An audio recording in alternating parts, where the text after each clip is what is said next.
ప్రభువైన యేసుక్రీస్తు వారి నామానికి మహిమ కలుగును గాక.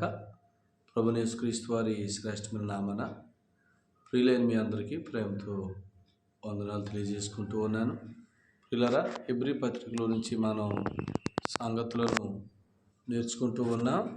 ప్రభు మనతో మాట్లాడుతూ ఉన్నారు. అందుకే ప్రభువుకు స్తోత్రాలు చెల్లిస్తూ ఉన్నాను. ప్రభు మనతో మాట్లాడుతున్న ప్రతి మాటను బట్టి ప్రభువుకు మనం రుణస్థులమై ఉన్నాం.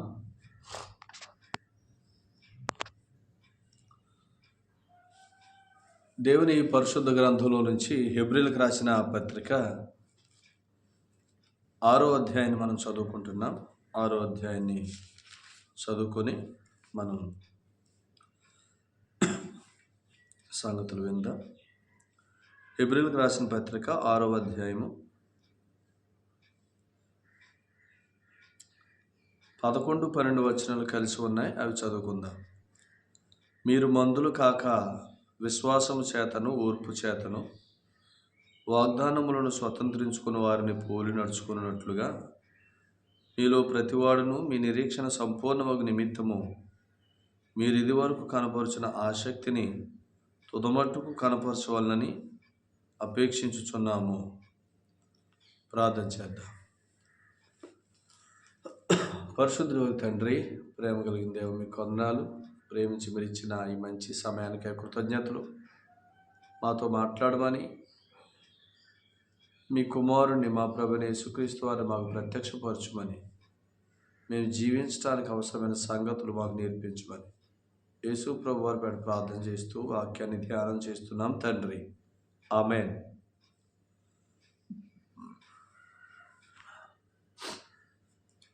ప్రభునందు ప్రియులరా, ప్రభువైన యేసుక్రీస్తు వారి నామాన్ని మరొకసారి మీకు ప్రేమతో వందనాలు తెలియజేసుకుంటూ ఉన్నాను. ప్రభు మనతో మాట్లాడుతూ ఉండగా మనం వింటూ ఉన్నాం, సంతోషిస్తున్నాం, ఆ మాటలను బట్టి జీవిస్తూ ఉన్నాం. దేవుని ఆత్మ, పరిశుద్ధాత్మ దేవుడు మనల్ని ఇలాగ నడిపిస్తున్నందుకై ఆయనకు మనం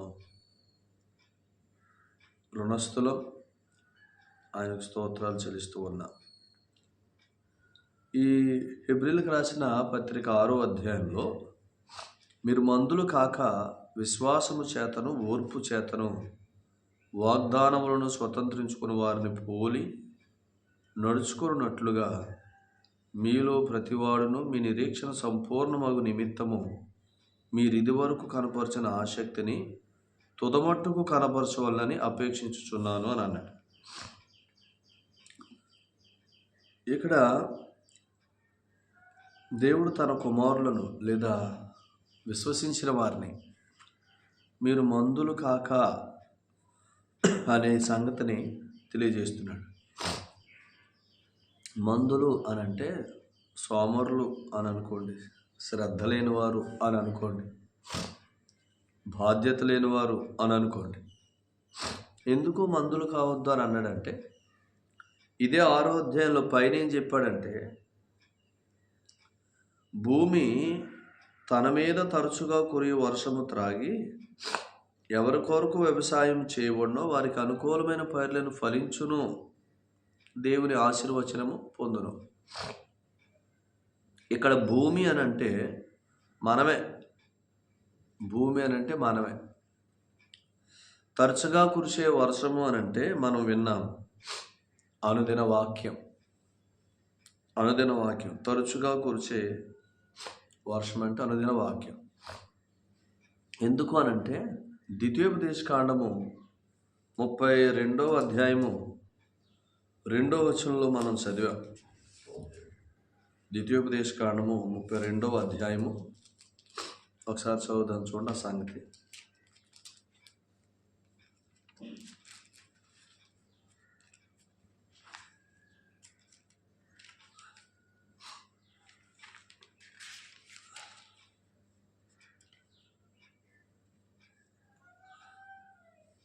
ముప్పై 32వ అధ్యాయం 2వ వచనం, ద్వితీయోపదేశకాండం. నా ఉపదేశము వానవలే కురియును, నా వాక్యము మంచువలే లేతగడ్డి మీద పడు చినుకుల వలెను పచ్చిక మీద కురియు వర్షము వలెను ఉండును. చూసారా, ఆయన ఇక్కడ ఏమని చెప్పాడంటే, నా ఉపదేశము వానవలే కురియును, నా వాక్యము మంచు వలె లేత గడ్డి మీద పడు చినుకుల వలె పచ్చిక మీద కురియు వర్షం వలె ఉండునని అన్నాడు. అంటే ప్రతిరోజు ఆయన ఉపదేశం ఎందుకు అవసరం అని అంటే,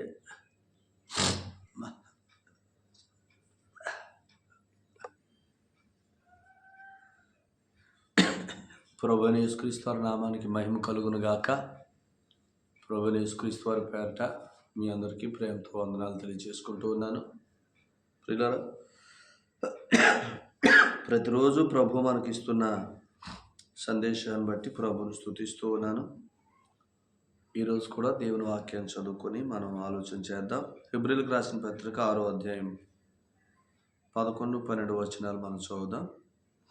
మీరు మందులు కాక విశ్వాసము చేతను ఓర్పు చేతను వాగ్దానములను స్వతంత్రించుకుని వారిని పోలి నడుచుకున్నట్లుగా మీలో ప్రతివాడును మీ నిరీక్షణ పరిపూర్ణమగు నిమిత్తము మీరు ఇదివరకు కనపరిచిన ఆసక్తిని తుదమట్టుకు కనపరచవలనని అపేక్షించుచున్నాము.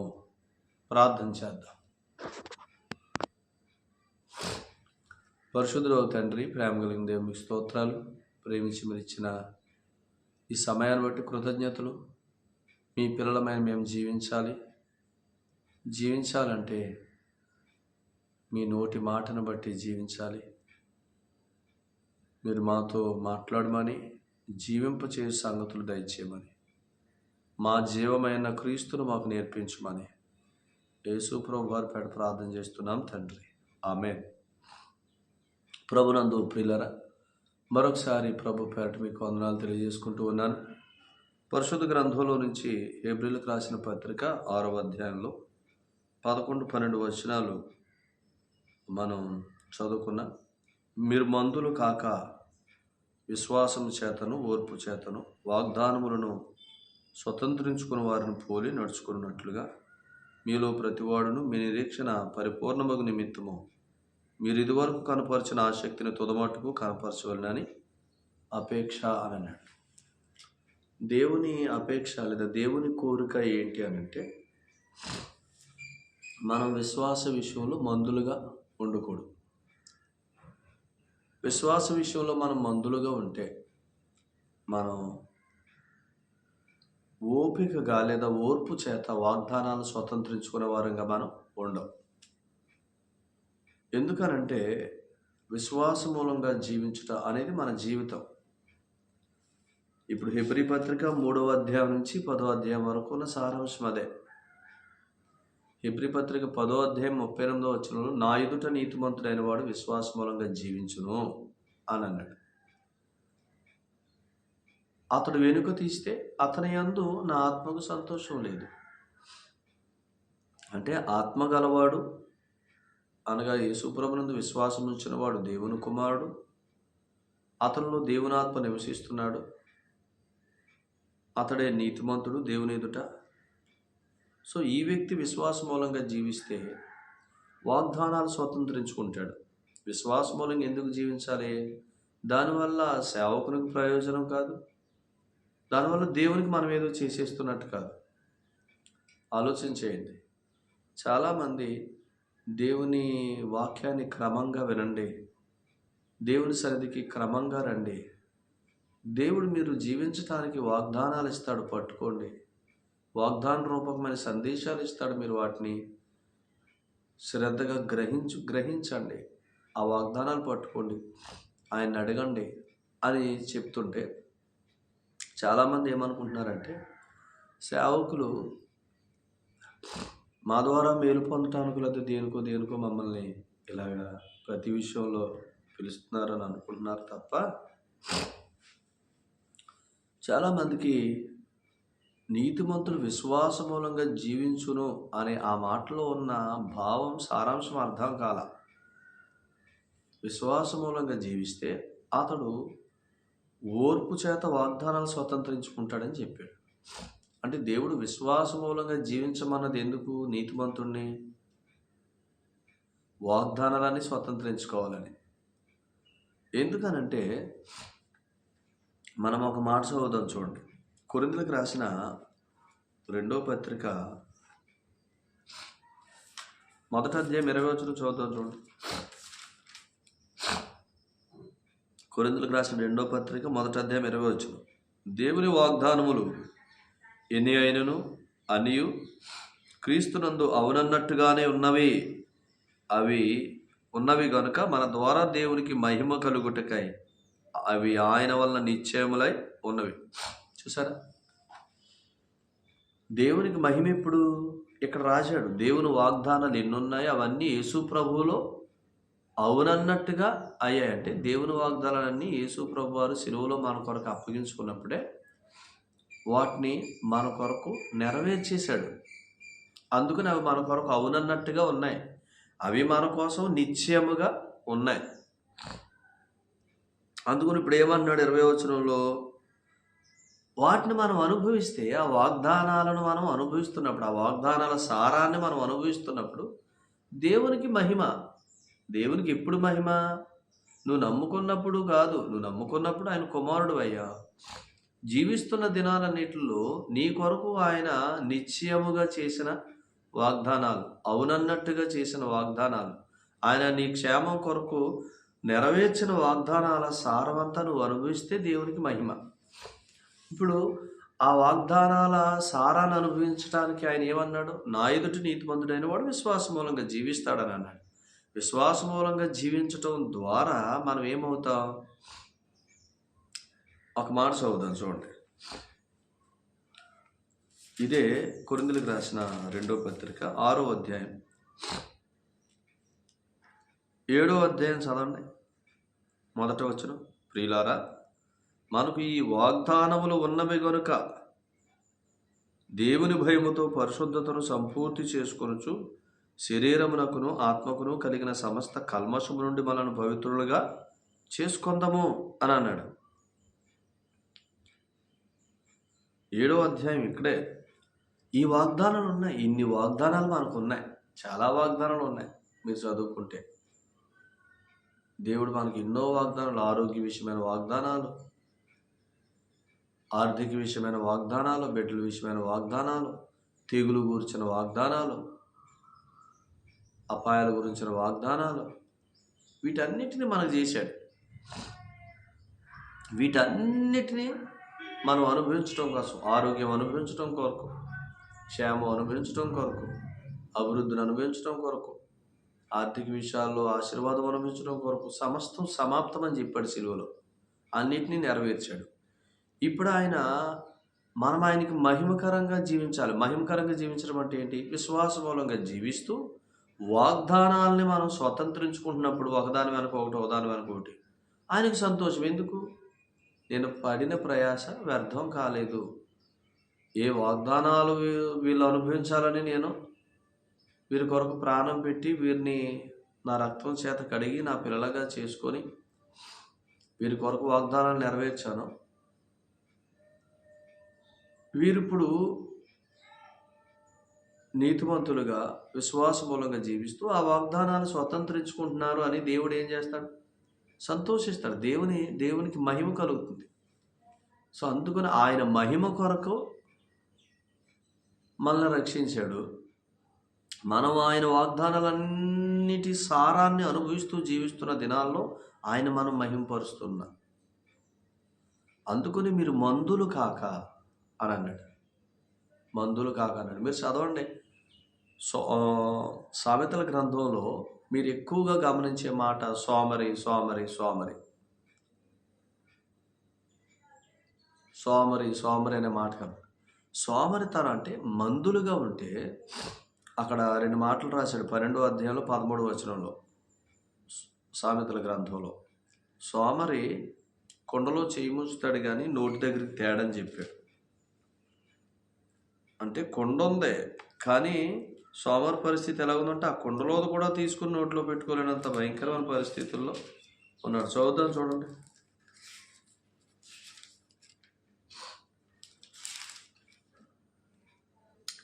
పన్నెండో అధ్యాయము 27వ వచనంలో సోమరి వేటాడినను పట్టుకొనడు, చురుకుగా నుండుట గొప్ప భాగ్యం. 13వ అధ్యాయంలో కూడా సోమరి ఆశపడును కానీ వారి ప్రాణమునకు ఏమీ దొరకదు, శ్రద్ధ గల వారి ప్రాణము పుష్టిగా నుండును. ఇంకొంచెం ముందుకెళ్తే ఇంకొక అధ్యాయంలో సోమరి కుండలో చేయి పెడతాడు కానీ దాని నోటి దగ్గర కూడా తేలాడంట. అంటే దాని అర్థం ఏంటంటే, యేసుప్రభునందు విశ్వాసం ఉంచిన మనకి ప్రతి వాగ్దానాన్ని ఆయన నెరవేర్చి పెట్టాడు. యేసుప్రభునందు విశ్వాసం ఉంచిన మనం దేవుని ఎదుట నీతివంతులు. హెబ్రీ పత్రిక 10:38 ఆయన ఎదుట నీతివంతులు. ఆయన ఎదుట నీతివంతులు విశ్వాస మూలంగా జీవించాలి. ఎందుకు జీవించాలి? ఇది ఒక కమాండ్ కాదు, ఇది ఒక ఆచారం కాదు. ఎందుకు విశ్వాస మూలంగా జీవించమన్నాడంటే, వాగ్దానాలు అన్నీ మన కొరకు నెరవేర్చబడి సిద్ధంగా ఉన్నాయి. విశ్వాస మూలంగా జీవించడం ద్వారా ఆ వాగ్దానాల సారాన్ని మనం అనుభవిస్తున్నప్పుడు మన చుట్టూ ఉన్న లోకానికి మనకి ఉన్న తేడా లోకం గమనిస్తుంది. తద్వారా మనం సేవిస్తున్న దేవుడు మనకి ఎంత భద్రత కల్పిస్తున్నాడో, మనకి ఎంత క్షేమాన్ని కలిగిస్తున్నాడో, మనల్ని ఎంత అభివృద్ధిలోకి తెస్తున్నాడో, మనల్ని ఆయన రెక్కల చెంత ఎంత సురక్షితంగా భద్రపరుస్తున్నాడో వారు ఎరుగుతారు. ఎరిగి దేవుని మహిమలుగా మనల్ని కనుగొంటారు. దేవుని మహిమలుగా కనుగొంటారు. అందుకనే యెహోషువ గ్రంథం 2వ అధ్యాయంలో రాహాబను వేశ్య వేగుల వారిని చేర్చుకొని దేవుడు ఇశ్రాయేలు పక్షంగా చేసిన మహిమలను, తమ ప్రజలకు ఆయన చూపిస్తున్న మహిమల గురించి మాట్లాడింది. అర్థమైందా? మాట్లాడి ఏమంటుంది? ఈ ఎరుకో వారితో నేను నాశనం అవడానికి సిద్ధంగా లేను, నాకు ఒక ఆనవాలు ఇవ్వండి, మీరు వచ్చినప్పుడు నన్ను నా ఇంటి వారిని రక్షించండి, నేను మీతో ఉండాలనుకుంటున్నానని అందే. మీరు చదివితే యెహోషువ గ్రంథం 7వ అధ్యాయంలో ఆమె నేటి వరకు ఇశ్రాయేలు మధ్య ఉండెను అనే మాట చూసారు. అసలు ఇశ్రాయేలుతో ఏ సంబంధము లేని ఒక ఆమె నేటి వరకు ఇశ్రాయేలు మధ్యలో ఉంది. అసలు ఇంకా గొప్ప సంగతి ఏంటంటే, మత్తయి సువార్త 1వ అధ్యాయంలో యేసుక్రీస్తు ప్రభువారి వంశావళి గురించి, మన ప్రభువారి వంశావళి గురించి మాట్లాడుతూ ఆ వంశావళిలో సల్మాను రాహాబునందు బోయాజును కనెను. సల్మాను రాహాబునందు బోయాజును కనెనంటే బోయాజు తల్లి ఎవరు? రాహాబే. అసలు ఆ మాటని మనం ఆశ్చర్యపోతాం. యేసుప్రభు వారు ఆయన వంశావళిలో ఆయన అసలు అంత శ్రేష్టంగా ఆ మాట రాయించాడు. చూడండి, నయస్సోను సల్మానును కనెను. మత్తయి సువార్త 1వ అధ్యాయం 5వ వచనం, సల్మాను రాహాబునందు బోయాజును కనెను. బోయాజును కనెనంటే, బోయాజు అంటే రూతు గ్రంథంలో మన ప్రభువైన యేసుక్రీస్తు వారికి పోలికగా ఉన్నాడంటే, సల్మాను మన ప్రభు, మన విమోచకుడు యొక్క వంశావళిలో బోయాజు ఉంది ఆవిడ. ఎందుకంటే ఆ రాహాబు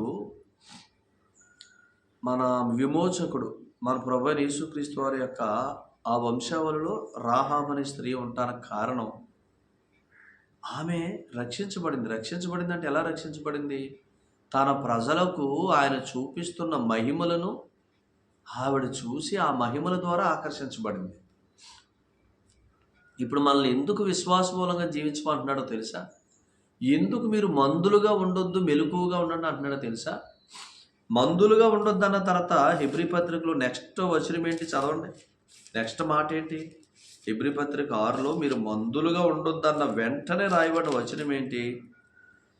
విశ్వాసము చేతను ఓర్పు చేతను వాగ్దానాన్ని స్వతంత్రించుకోండి. అంటే యేసుప్రభు నమ్మిన వాళ్ళు ఎవరైతే వాగ్దానాల సారం కలిగిన జీవితం జీవించట్లేదు వారందరూ ఎవరి లెక్క? మందుల లెక్కే. ఎందుకు? ఎవరైతే ఆయన మన కొరకు నెరవేర్చిన ప్రతి వాగ్దానం యొక్క సారాన్ని అనుభవిస్తారో వారు మెలకువగా ఉంటున్నట్టు లెక్క. వారు విశ్వాసంతో జీవిస్తున్నట్లు లెక్క, వారు వెలుగుగా ఉంటున్నట్లు లెక్క. ఎవరైతే కేవలం నమ్ముకున్న వారు మాత్రంగానే ఉండి వాక్యానికి సమయం ఉండదో, ప్రార్థనకి సమయం ఉండదో,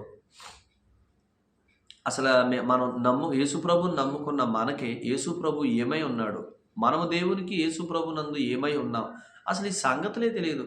అసలు వారికి రక్షణ అంటే ఏంటో తెలియదు. ఒకవేళ రక్షించబడ్డామన్నా అనుకున్నా వారు రక్షించబడిన వారి స్థితి దేవుని ఎదుట ఏంటో వారికి తెలియదు. చెప్పేవారు లేరు. తెలుసుకోండి, యేసు ప్రభునందు విశ్వాసం ఉంచిన మనం దేవుని ఎదుట నీతిమంతులం. దేవుని ఎదుట నీతిమంతులం అంటే దేవుని ఎదుట అంగీకరించబడిన వారు. అందుకనే దేవుని కుమారులు మనం పిలువబడుతున్నాం. దేవుని కుమారులం కాబట్టి మనలో పరిశుద్ధాత్ముడు నివసిస్తున్నాడు. గుర్తుపెట్టుకోండి, యేసు ప్రభువా నన్ను ప్రేమించి నా కొరకు ప్రాణం పెట్టావా, నా ప్రభువా నా రక్షక అని ఒప్పుకుంటే చాలు. వారు దేవుని కుమారులు, దేవుని ఎదుట నీతిమంతులు, వారిలో పరిశుద్ధాత్ముడు ఉన్నాడు.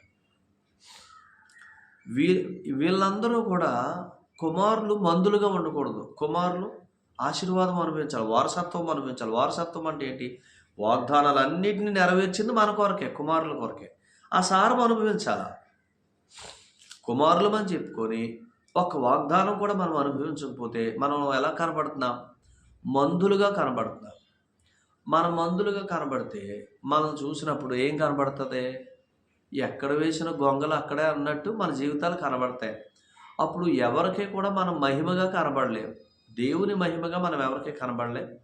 ఎవ్వరూ మనల్ని బట్టి ఆయన మహిమలు కనుగొనలేరు, రాలేరు. అందుకని మీరు మందులు కాకన్నా వెంటనే విశ్వాస మూలంగా జీవించడం గురించి రాశాడు. అంటే చెప్పండి, దేవుని కోరిక ఏంటంటే నమ్ముకున్న మనం మందులుగా సోమరులుగా ఉండి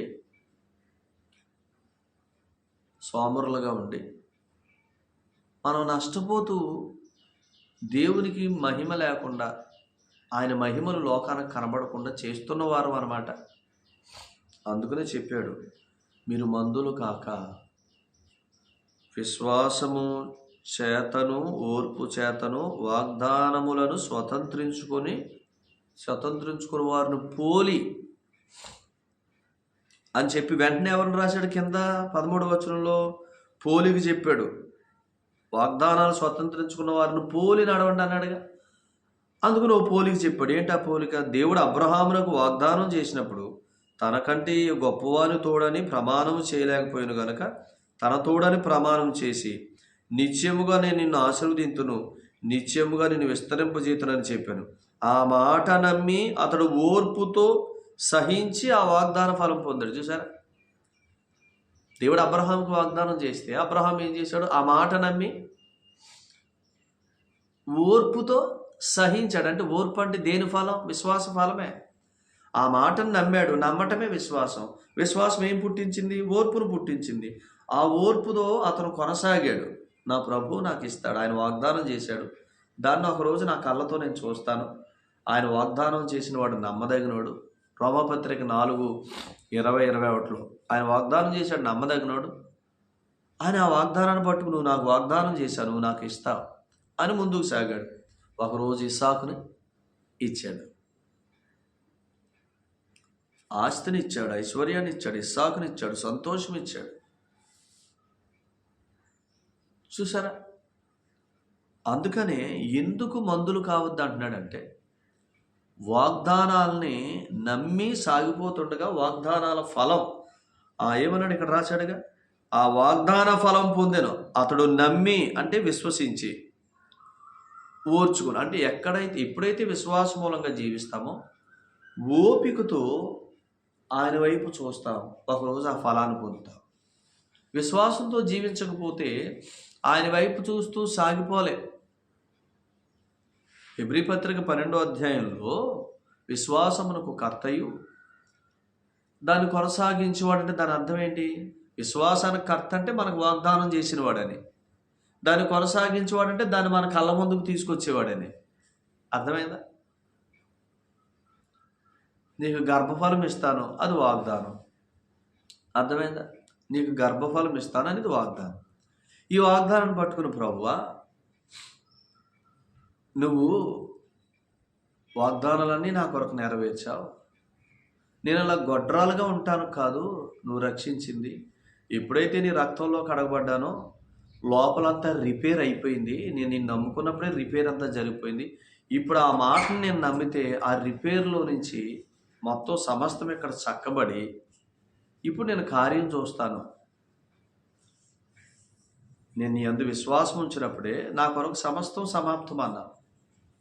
కాబట్టి నేను ఆ ఫలం చూస్తాను అని మనం విశ్వాసంతో ముందుకు సాగితే కార్యం జరుగుద్ది.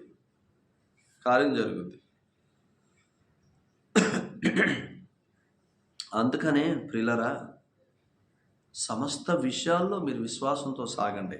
అదే చెప్తాడు, ఓర్పు చేత అన్నాడు. మీరు చదివితే యాకోబు పత్రిక, ఈ హెబ్రీ పత్రిక తర్వాతే ఉంటుంది యాకోబు పత్రిక.